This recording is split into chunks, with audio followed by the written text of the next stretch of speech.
We are proud of our shared history and value the territories as part of the wider British family. We want our relationship to be mutually beneficial and successful.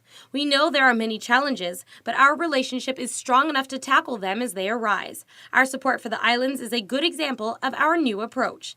This new approach does not include continuing financial bailouts for the Turks and Caicos, but rather finding the weaknesses of the country and supporting them financially and physically until the Turks and Caicos is strong enough to rescue itself. Duddridge continued on to say, "We are committed to the principle that the overseas territory should have the first call on the UK's aid budget.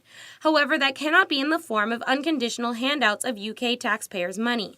We are providing support in the Turks and Caicos Islands where it will have the most lasting benefit by, for example, funding advisors to develop the wide-ranging reforms that are needed, giving temporary financial support to help protect the islands from financial collapse, and funding the deployment of UK police officers. We are doing what we can to support the territory despite the financial crisis here in the UK.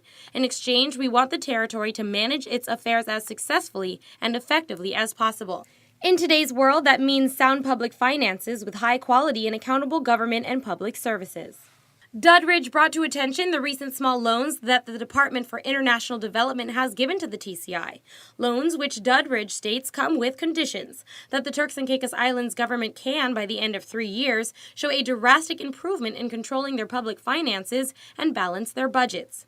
He continued on to say, "The DFID-funded chief financial officer is heading this difficult work, and to address the immediate shortfall, the department has provided short-term loans to the islands. That will help. Our aim remains to restore and firmly embed the principles of sound financial management, sustainable development, and good governance, which will help to rebuild confidence in the Turks and Caicos Islands and their ability to manage their own affairs. A public sector reform advisor has been funded by DFID, but they only arrived in the Turks and Caicos Islands this week. I am sure that they will have a big impact. Also, an immigration advisor has been seconded from the UK Border Agency and is already making an impact. That secondment was funded by the Foreign and Commonwealth Office. The UKBA advisor has been there since September and is doing well."